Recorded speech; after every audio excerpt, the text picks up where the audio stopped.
Right, welcome back. Okay, phase 3 part 4 Project Bandit. Now this is going to be a little quick road test to make sure the back end doesn't fall apart. Obviously all good jobs deserve a road test. That's very important before you move on to the next thing, because you forget what you've done, you forget the things that you've attacked 10 projects down the line from the first part of the project, and then you go up the road and something goes amiss and you hurt yourself. So it's very important when you've had anything apart, like a whole swing arm out and all the back end off, joining a chain link, all of that, that you make sure you do a proper road test on it. And for this, because this isn't currently taxed for road use, we've got a private cul-de-sac. We live in a little private sort of end cul-de-sac, closed road, if you like. And that means I can whiz up and down just quickly without a plate on, just to make sure that I go up and down the gears and it's fine. So I'm going to do that quick, get the bike back in, spin it around, and then we can attack the front. Okay, stick around, stay tuned. Sounds.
Go.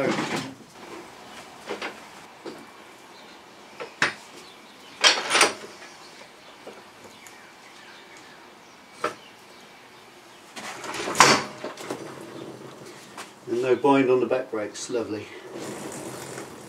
Perfect. Links all still in place. Good. Successful road test. This project is about minimal. You saw the way it looks when it's kind of side on. Now that the back end's short and stumpy, the front kind of looks like Butch the dog from Tom and Jerry. You know, all at the front and nothing at the back, little tiny hips. So I've got to deal with that. It's this fairing. All of that's just coming off completely. I want as flat a front as I can, kind of like a number board effect. A couple of ideas, one of them being to maybe use the face and to maybe yield to a million suggestions and put the lights in the eyes. Now I've got to talk to an MOT buddy of mine who will give me the right opinion. He's got the right sense of humour and he's got the right attitude. He's an MOT tester, he'll be the guy testing it. And he'll tell me how I can get round the MOT rules and keep the bike safe. He knows I'll keep the bike safe, he knows my bikes are safe, so he knows to give me the right rules so I'm not trying to get around anything, and also don't want to pull, don't want to ticket. So ultimately I'm going to see if I can work that out with him later on the phone. But for now, this is about minimalism. It's about getting that bike as minimal as possible so that it can be a little canyon racer, you know, that little kind of rat racer thing. And the first thing is this fairing off. So today, a little bit of fun, just strippage. Take that fairing off completely and preserve this mask thing, because I think that might be one thing, one direction I'm going, because it's quite cool. Quite like it. I think I might try and keep that in somehow. Integrate it is the word, in with the project. Shame to just hang it on the wall. Okay, stick around, stay tuned, let's start getting things ripped apart. Right, first casualty, rescue my damage sign. Put these in with little zip fasteners just to hold on to them on the inside quick. They kind of got a nut on the inside, but it's, it'll spin around because it's not locating anything.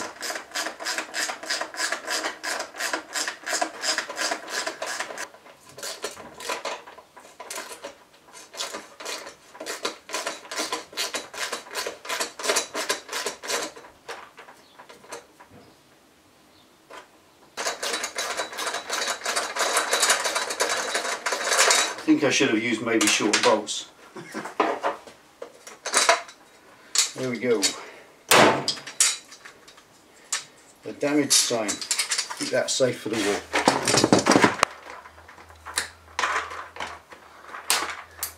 We're dispensing with the chains image, so we don't need any of these, but I will keep the chainage.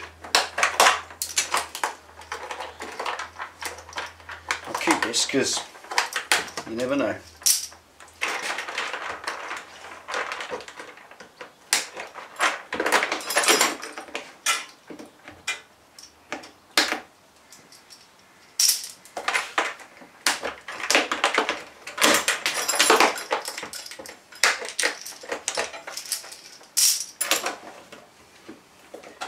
And I'll keep my keys as well. Might just hang them off the engine cage. That's it.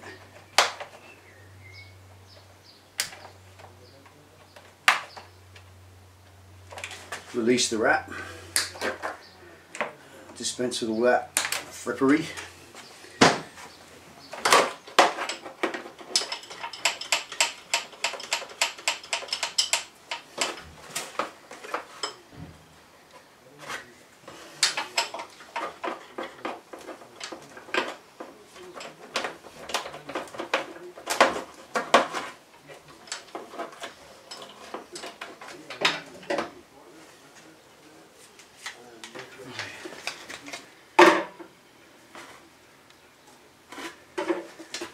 These wires.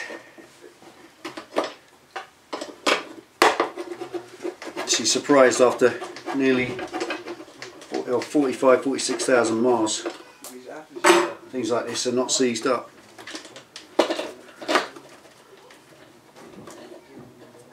There we go. Next one out. Keep them safe. I get some little ones, but I'll keep them safe because they're mint. Well, they're dirty, but they're perfectly working.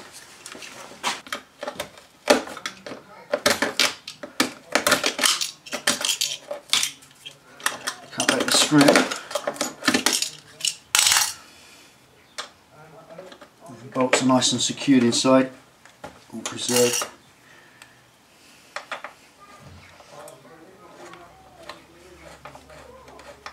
Right, now when you're ripping stuff like this apart, I love these bolts because they're pretty expensive to buy. I'm not going to use them again, not on this bike, so these will go into stock. Never get the wretched thing out. Here it is. There you go. That is an expensive bolt. You probably pay about £6 or £7, maybe £10 for that from your Suzuki dealer or bike dealer, and it's a fairing bolt, pretty universal stainless fairing bolt, so I shall keep that in stock.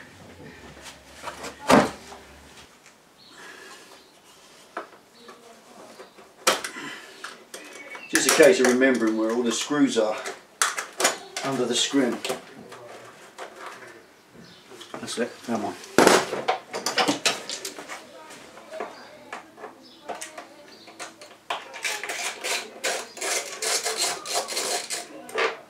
Loads.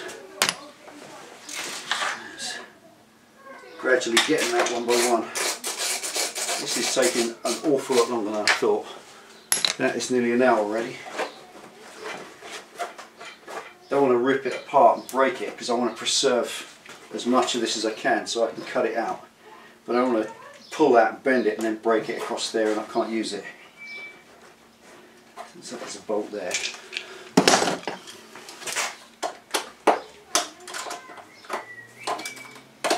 This scrim goes like Kevlar.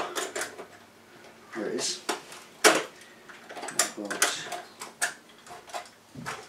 Which means there's one that side.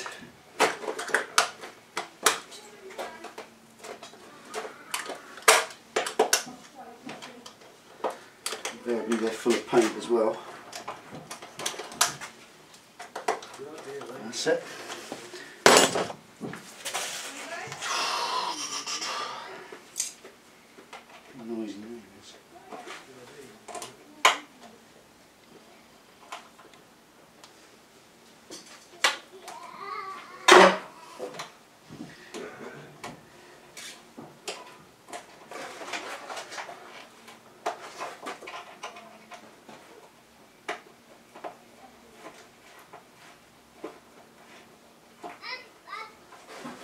That's it.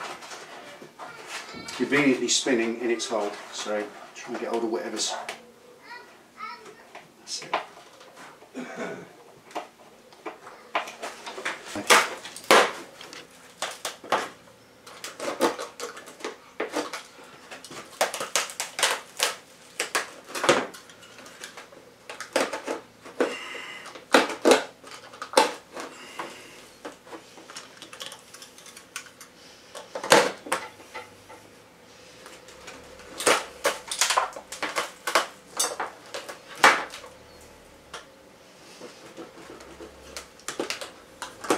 This is just scrim holding on to this, nothing else. All the fasteners are out. Oops. Spoke too soon. There's fasteners that are under the screen. There it is. I can't get the screen off because I can't see the bolts anymore. Case of a bit of butcherage.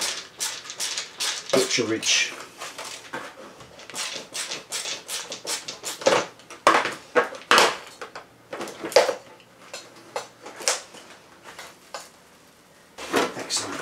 Come in.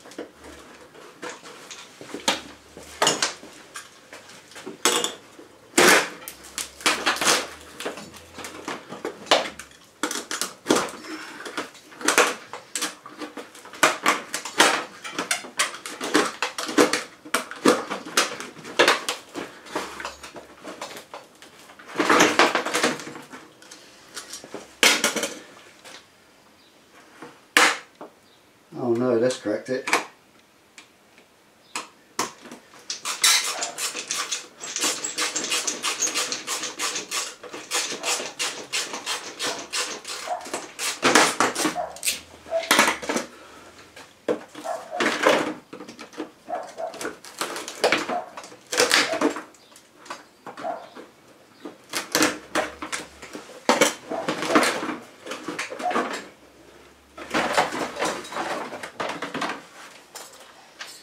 There we are.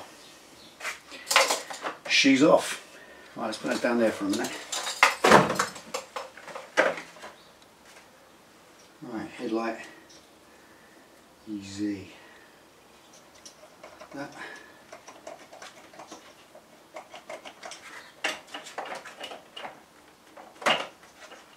And side light plug. Right, I'm going to label those in a sec. One headlight.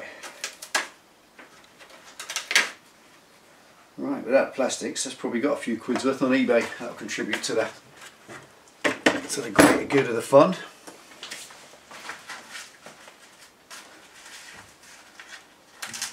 Now that's great. Not even a lot of wiring in the way. Right, let's get cleaned up. Right, coming to the chase now. Get long-winded. That's pretty much it now. Got it down to the frame. I'm absolutely chuffed that there is only this little bit of wire in here. Nice little Velcro bag. Snazzy, isn't it? Nice. So there's only that to lose under the tank and out the way, or behind a board or whatever. So that's not too much. When you get some sports bikes, you get absolutely miles of wire and loom. In fact, the designers of the bikes almost seem to work a way of hiding it, or they use the fairing as a place to hide all the wiring, then they ain't got to bother with it on the rest of the bike. But on the Bandit, it's not too bad. And I think, as far as I remember, a lot of that goes in the headlight. If you have the single headlight Bandit, the N version, a lot of that's inside. Clocks will come off later. Going to jack the forks back up, get some ride height back into it, bits and bobs, and that's coming off for something different. But that's the Derbis. It's left over. Don't need any of that. I thought 4 bolts, one in each of them at the back edges, one at the front, and maybe a couple of screws. No, wrong. That is how many fasteners and doodahs held the fairing on. And I'm quite chuffed because these little doodahs, of which one of you will tell me the exact technical Sunday name, it's kind of got a brass thread inside. that recess there fits in a fairing hole like that, and then you put one of these stainless screws in it, and it's kind of for screens and stuff. And on the Triumph, on the Tiger, one less than I have now, on the Tiger I've got two of these split so badly I had to chuck them away and use number plate screws. So I've got one, two, I've got 3 or 4 there, so there's some good salvage going on. Headlight, ain't ever going to use that, I don't think. I'm not going to chuck it out yet or sell it because I don't know. That's definitely getting kept, made by my buddy in Denmark. I shall keep that and integrate it somehow. But most importantly, we saved the face of Euro, and that kind of lower down sort of thinking. Obviously, remember, well, imagine no clocks, no fairing frame, no nothing, and that right up against, nice and firm. Maybe with the lights in, I don't know. About 400 of you have said this, put lights in there, and it ain't hard, just drill them through from the back. And I found some fantastic lights. My mate Darren, he's got a rat-fighted Fireblade, and these little tiny lights, they're 1 inch by 1 inch. You get them from Bike Viz, or Bike Biz I think, and they're pennies, they're cheap, like £5, and they take no voltage at all, so I could put a couple in there quite easy in behind and you wouldn't see them, and they glow like you wouldn't believe. But I've got to check with my MOT buddy first to see if I can get away with that. Anyway, that's it for now. Just put you up there. Stand up straight, smack with you. There you go. Be up there on the shelf. Right, that's it. Now I set out to do this to get the fairing frame off, the clocks off, and try and tidy up some of the wiring. But honestly, it's now been 2.5 hours faffing around with that. It's no idea. This is a frigging time machine, this garage. You come in here to do a little something. I'm sure you all know what it's like. And suddenly it's time to go to work. Now I'm on late this week. It's 11:30 and I start at 2 o'clock, so I've got to get in. I want to get this at least into the laptop so it starts rendering, because it takes forever. And then maybe if I can splice it and get it up, possibly tomorrow, Thursday, if not this afternoon, you never know. But I want something to eat and I want a cup of tea. Take it easy. Thanks for watching number 4. Ride safe. See you for the next one.